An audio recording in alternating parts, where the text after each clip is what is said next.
These innovations prove that thinking different goes a long way.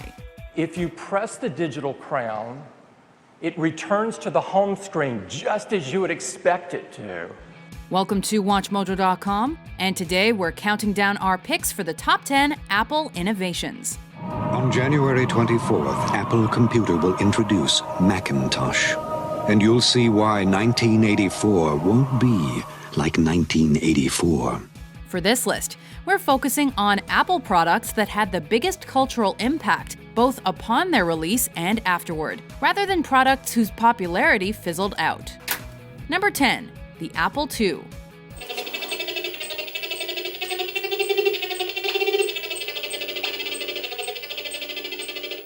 Although it's the second major series of computers that Apple produced in the late 70s, it was also one of the first truly successful home computers when it was released in 1977. If you have a sloppiness about your whole approach, eventually it's going to lead to some of the more disastrous problems, particularly later in your own career. Mainly designed by Apple co-founder Steve Wozniak, this product fit into his vision of a, quote, small, reliable, convenient to use, and inexpensive personal computer, as well as an invention consumers could simply buy, plug in, and use. Now we're going to go ahead and flip this Taj Mahal around to paste it down below. 8-bit with color graphics capability and originally using audio cassette tapes as storage. Sales of the Apple II jumped in 1979 with the release of the VisiCalc spreadsheet program, which made it especially popular with business people and turned it into a legitimate work tool. The Apple II has proven to be a sturdy and persistent computer with a loyal following of devoted fans. Number 9. The MacBook Air. What is the MacBook Air? In a sentence, it's the world's thinnest notebook. It may not be as high performance as the high-end MacBook Pro, but this entry in the MacBook lineup has become the best-selling computer in Apple's arsenal. Why? Well, it's lightweight and fairly powerful. Everything that we've learned designing really small mobile devices culminates in the new MacBook Air. To have a computer this light and thin, with a full-sized screen and keyboard, as well as Apple's signature OS on board, is pretty impressive. And with the ambient light sensor, it's also backlit. Essentially replacing the old white MacBook when it was retired in 2011, and fitting somewhere in between a smartphone and a regular laptop. The Air may be missing key features like an optical drive, but it more than makes up for its shortcomings with the features it does have.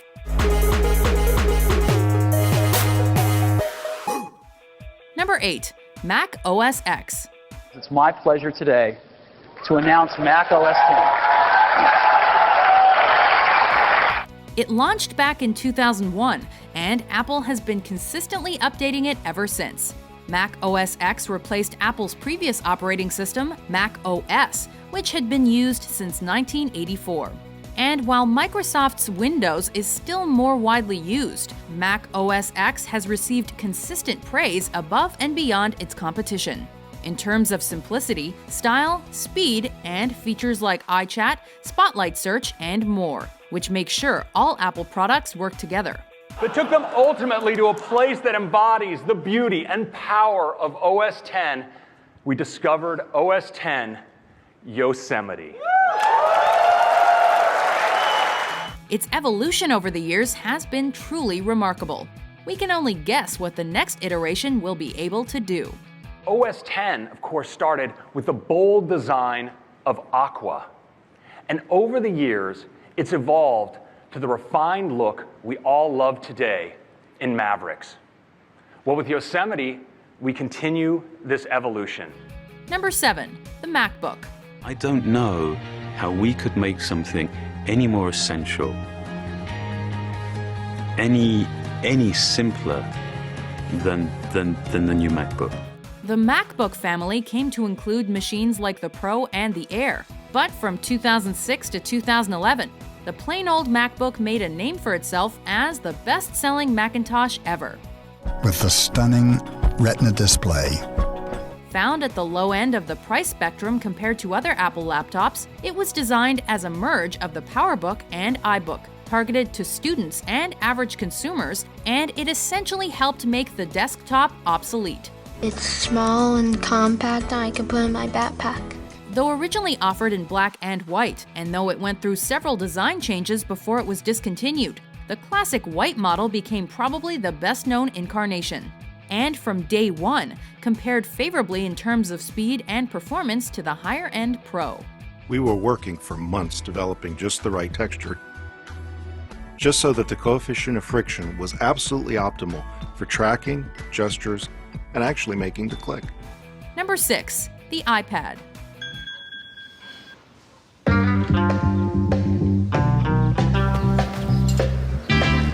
Criticized by some upon its release as overhyped, unnecessary, and, quote, just a big iPhone, the iPad proved detractors very, very wrong. Have you heard that Apple just announced the new iPad Maxi today? Yes, ma'am. Yeah, we actually happen to have a prototype here. We're showing it to people and asking them what they think about it, if you want to take a look. Yes, ma'am. Oh, it's nice. Actually, it is. Pretty nice. Is this something that you could see yourself purchasing? Yes, ma'am. Basically pioneering the idea of the tablet, the original 9.7-inch screen iPad was a cross between the iPod Touch and the MacBook, and it could do almost everything you'd ever want it to do. Take pictures and shoot video? Sure. Play games and music? Of course. Browse the internet? Duh. Introduced in 2010 as proof that Steve Jobs and Apple were not done innovating. Over 200 million iPads have been sold since it first hit the market, with new additions like the Air and the Mini coming along to fill even more new niches. Because that way I can easily print them. Which is fantastic. My parents, they do not have an iPad. So I just put it on a postcard and send it back all the way to Germany. Number 5. The iMac. I would like to take the privilege of showing you what they're going to look like from today on. This is iMac.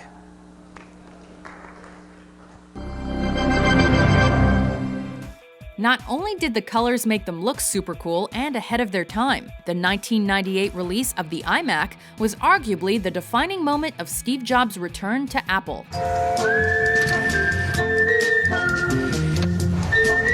Wait till you meet the new iMac. But they weren't all style and no substance, brought to fruition by famed Apple designer Johnny Ive. The original iMac not only dropped beige plastic as the desktop standard, but also eliminated the floppy disk drive in favor of a little something called the USB. This is iMac. The whole thing is translucent. You can see into it. It's so cool. The result was a product that revived Apple's struggling sales and remains popular as a home computer model. Plus, it was the first Apple product to bear the I prefix in its name. With its stunning Retina 5K display and all of this new capability, the new 27-inch iMac is by far the most amazing iMac we've ever built.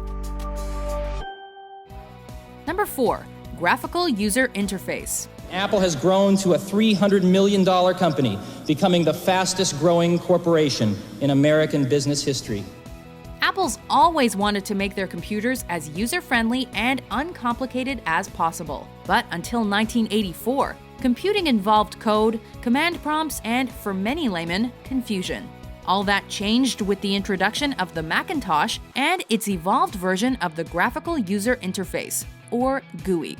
Rather than having users enter all kinds of coding to navigate their computers, Apple instead let people access their data from a desktop, which has been the standard way to use a Mac ever since. Introduced with an equally innovative advertising campaign, this product represented the future of home computing. On January 24th, Apple Computer will introduce Macintosh. And you'll see why 1984 won't be like 1984. Number 3. iTunes.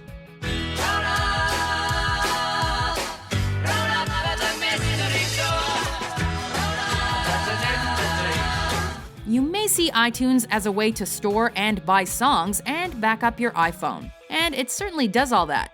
But more importantly, it's likely that iTunes was the product that introduced you to Apple and proved their products weren't nearly as scary as you thought. 1, 2, 3, take my hand and come with me because you look so fine that I really want to make you mine.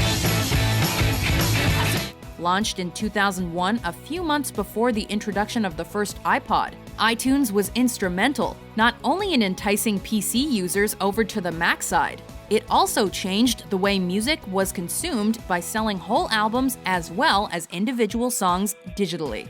It's a vital branch of the Apple tree. We now have over 200 million customers using iTunes in the cloud. And they've downloaded more than 15 billion songs, movies, TV shows, apps, and books right from the cloud. Number 2, the iPod. I don't know what you heard about me, but else you can't get a dollar out of me. It's gone through many evolutions over the years, but even the first iteration of the iPod impacted how people listened to music. Introduced in 2001, right around the time when MP3 players, digital music, and, gasp, illegal file sharing were first making their mark, the iPod killed portable CD players, CDs, and even stereos. With a wheel that allowed you to shuffle through your songs and playlists with ease, and a set of signature white earbuds, the iPod gave purpose to the iTunes Music Store and pushed digital music even further. It also proved that Apple could do far more than just computers. So, let's recap. Music, audiobooks, photos, podcasts, both spoken word and video, home movies, music videos, and a whole lot more. Before we unveil our top pick, here are some honorable mentions. But when we zoom out of this, what you can see is that because we have 4 times as many pixels, we get really, really sharp text. Newton turns your handwriting into clear text and cleans up your rough sketches like an artist.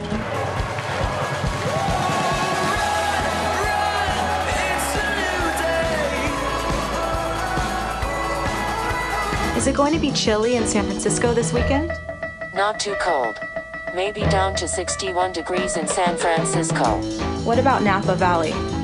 Doesn't seem like it. Number 1, the iPhone. Dun dun dun dun dun dun dun dun dun dun dun. Back in 2007, when the BlackBerry was seemingly the only smartphone game in town, a cocky young upstart put out by Apple decided to change the status quo. Today, Apple is going to reinvent the phone. And here it is. And those infamous Apple Store lines began with the intro of the very first gen iPhone, even though its camera was subpar and it couldn't copy-paste text. But this smartphone combined a cell, MP3 player, and essentially a computer with Apple's intuitive interface and multi-touch technology, and packed it all into a handheld, pocket-friendly package. What we're going to do is get rid of all these buttons and just make a giant screen. With the App Store released about a year after the first iPhone hit stores, the possibilities for this phone expanded exponentially. No wonder it's the world's best-selling phone. So I just hit this button called satellite down at the bottom, and it's going to replace the map with satellite images. There we go. And I can just double tap in. Do you agree with our list? What do you think is Apple's greatest ever innovation? With new top 10s published every day, be sure to subscribe to WatchMojo.com. These are not 3 separate devices. This is one device.